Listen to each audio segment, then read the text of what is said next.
Françaises, Français, mes chers compatriotes, je veux ce soir vous parler des jours qui viennent, de notre organisation face à l'épidémie, tirer les premières leçons de cette crise et dessiner en quelques lignes notre nouveau chemin. À partir de demain, nous allons pouvoir tourner la page du premier acte, en quelque sorte, de la crise que nous venons de traverser. Dès demain, tout le territoire, à l'exception de Mayotte et de la Guyane où le virus circule encore activement, tout le territoire donc passera dans ce qu'il est désormais convenu d'appeler la zone verte, ce qui permettra notamment une reprise plus forte du travail et la réouverture des cafés et restaurants en Île-de-France. Dès demain, il sera à nouveau possible de se déplacer entre les pays européens. Et à partir du 1er juillet, nous pourrons nous rendre dans les États hors d'Europe où l'épidémie sera maîtrisée. Dès demain, en Hexagone comme en Outre-mer, les crèches, les écoles, les collèges se prépareront à accueillir, à partir du 22 juin, tous les élèves, de manière obligatoire et selon les règles de présence normales. Il faudra continuer d'éviter au maximum les rassemblements, car nous savons qu'ils sont les principales occasions de propagation du virus. Ils resteront donc très encadrés. Le second tour des élections municipales pourra se dérouler dans les communes concernées le 28 juin. Enfin, pour nos aînés en maison de retraite ou en établissement, les visites devront désormais être autorisées. Nous allons donc pouvoir retrouver le plaisir d'être ensemble, de reprendre pleinement le travail, mais aussi de nous divertir, de nous cultiver.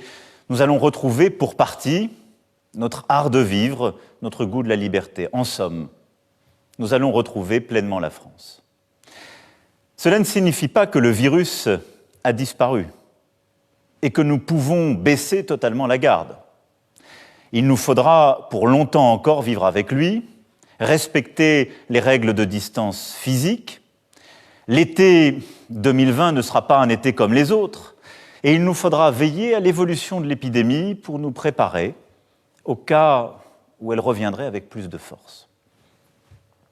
La lutte contre l'épidémie n'est donc pas terminée, mais je suis heureux, avec vous, de cette première victoire contre le virus.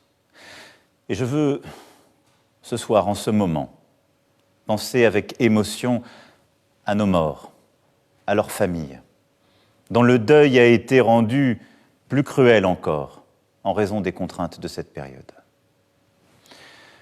Clore aujourd'hui le moment entamé avec le début du confinement n'avait rien d'une évidence. Si nous pouvons rouvrir le pays, c'est parce qu'à chaque étape de l'épidémie, chacun a pris sa part. Le Premier ministre et le gouvernement ont travaillé d'arrache-pied. Le Parlement s'est réuni, l'État a tenu, les élus de terrain se sont engagés. Le 16 mars, nous avons fait le choix humaniste de placer la santé au-dessus de l'économie en vous demandant de rester chez vous. Vous avez alors fait preuve d'un sens des responsabilités admirable.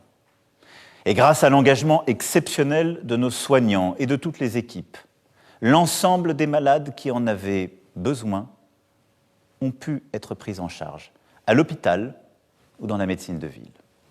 Grâce à tous ceux qui, parmi vous, ont continué à travailler, malgré l'angoisse bien souvent, pour assurer les services essentiels à la nation, nous avons pu nous nourrir et continuer de vivre. Lorsque, le 13 avril dernier, je vous ai annoncé une sortie du confinement à partir du 11 mai, je sais que beaucoup alors le déconseillaient. Il n'y avait pas de consensus. Les avis étaient très différents, y compris parmi les scientifiques. Mais nous avons collectivement, méthodiquement, préparé ce qu'on a appelé le déconfinement. Là encore, tout le monde a travaillé d'arrache-pied. Nous avons surmonté les craintes, les angoisses, et vous êtes ressortis à nouveau, avez progressivement repris le travail. Nous avons bien fait. Nos usines, nos commerces, nos entreprises ont pu redémarrer. La nouvelle étape qui s'ouvre à partir de demain va permettre d'accélérer la reprise. Il le faut. Et là aussi, je compte sur vous. Car nous devons faire pleinement repartir notre économie en continuant de protéger les plus fragiles. Nous n'avons pas à rougir, mes chers compatriotes, de notre bilan. Des dizaines de milliers de vies ont été sauvées par nos choix, par nos actions.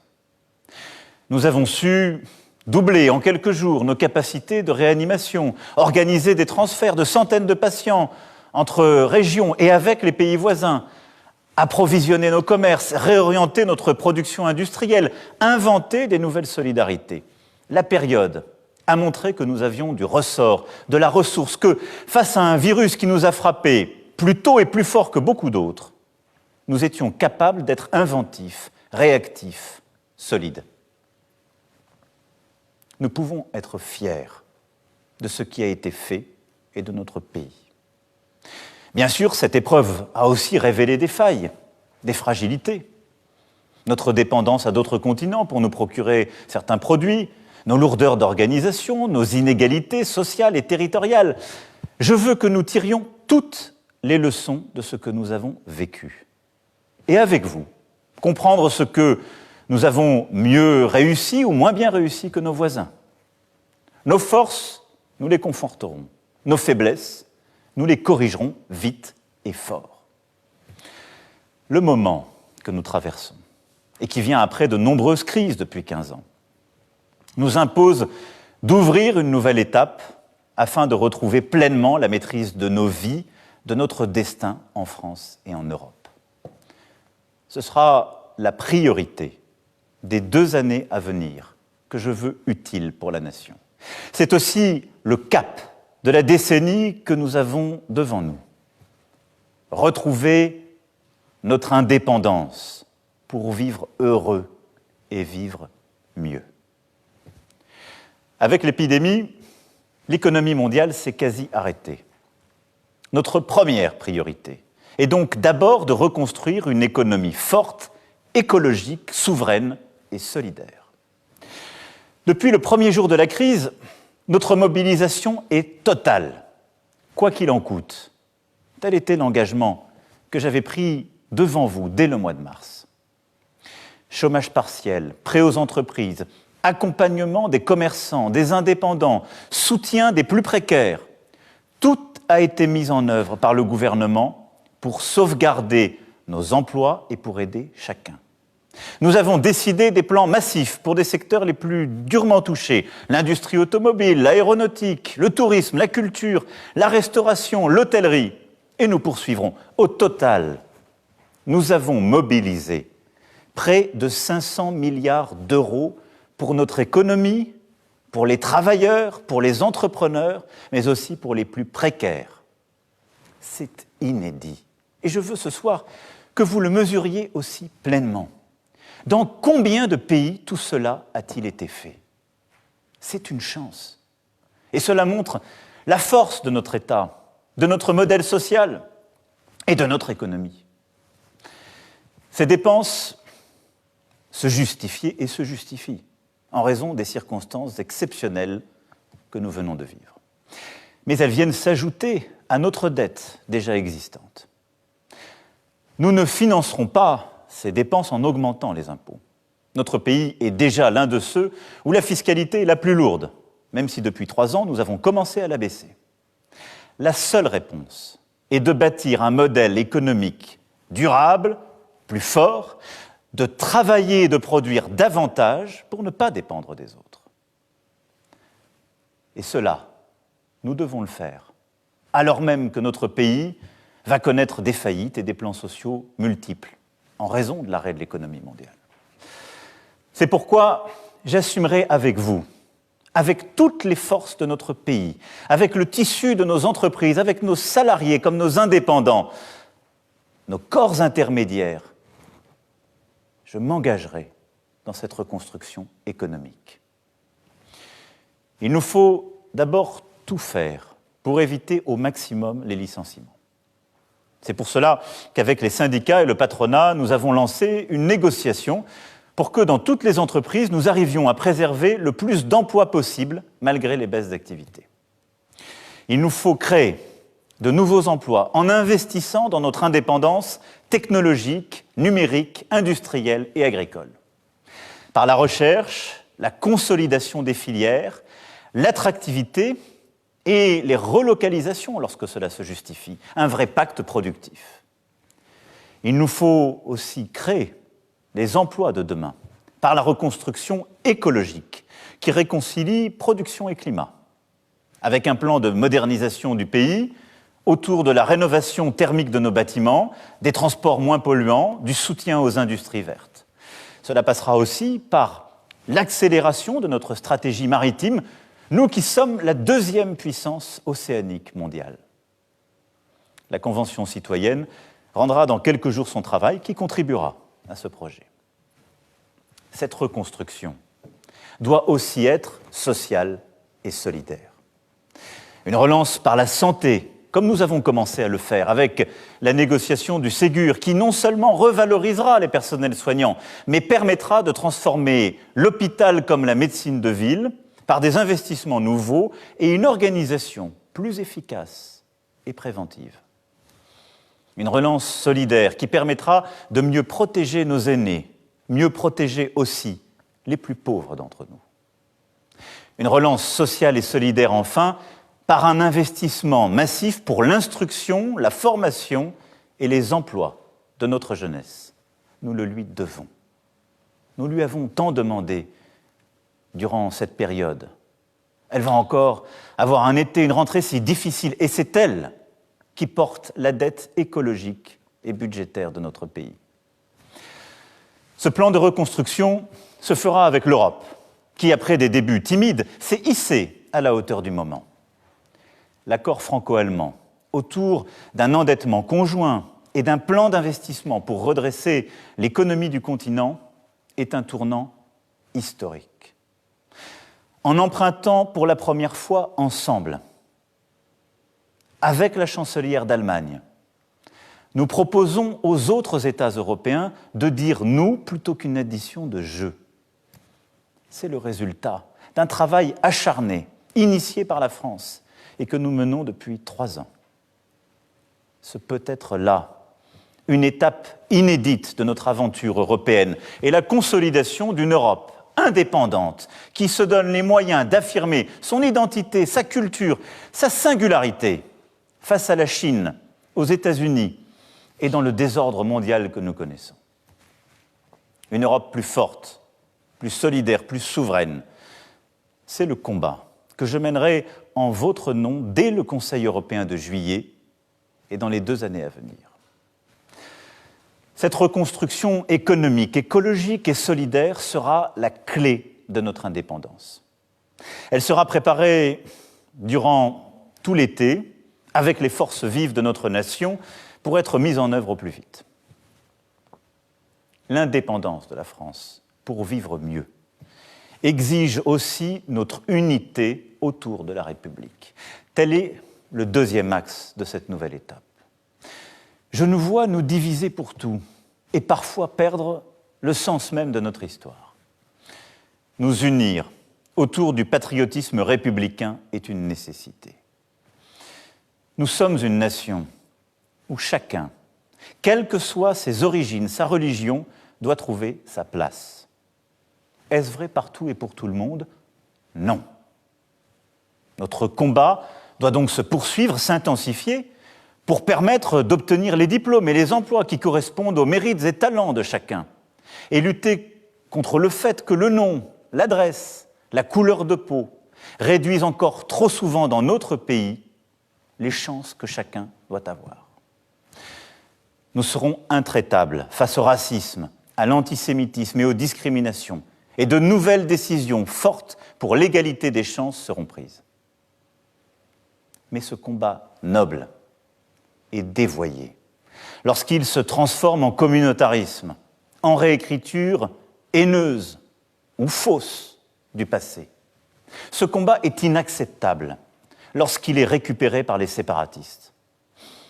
Je vous le dis très clairement ce soir, mes chers compatriotes, la République n'effacera aucune trace ni aucun nom de son histoire. Elle n'oubliera aucune de ses œuvres. Elle ne déboulonnera pas de statut. Nous devons plutôt lucidement regarder ensemble toute notre histoire, toutes nos mémoires, notre rapport à l'Afrique en particulier, pour bâtir un présent et un avenir possible d'une rive l'autre de la Méditerranée, avec une volonté de vérité et en aucun cas de revisiter ou de nier ce que nous sommes. Nous ne bâtirons pas davantage notre avenir dans le désordre.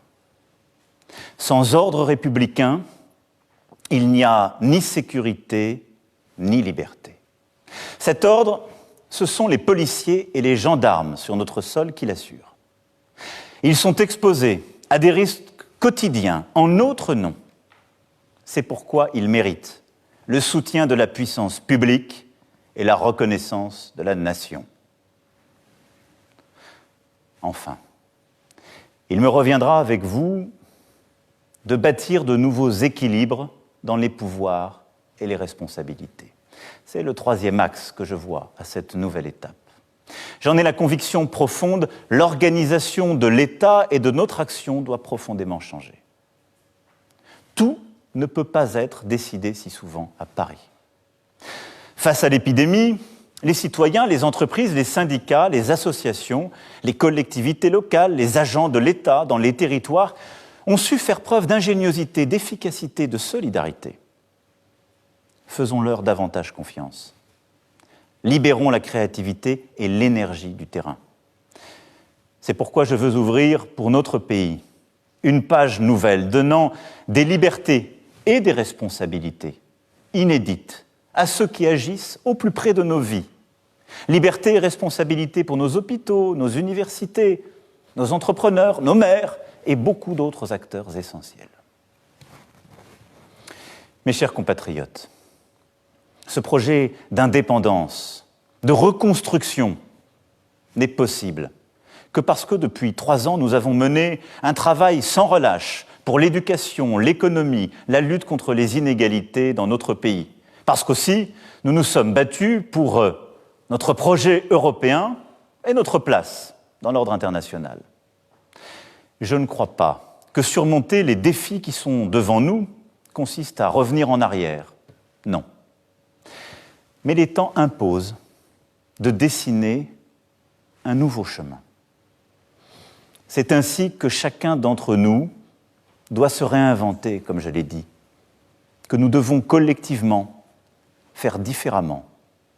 Et vous l'avez compris dans ce que j'ai commencé ce soir à esquisser, je me l'applique d'abord et avant tout à moi-même.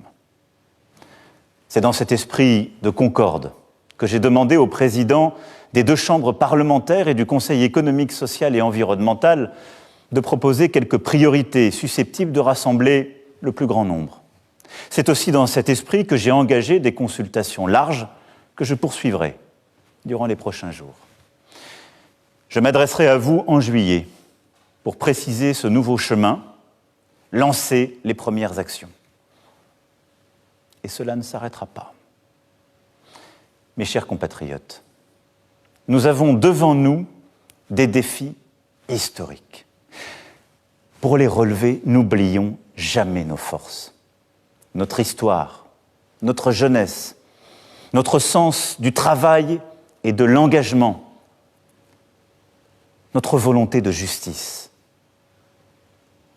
notre capacité de créer pour dire et changer le monde, notre bienveillance.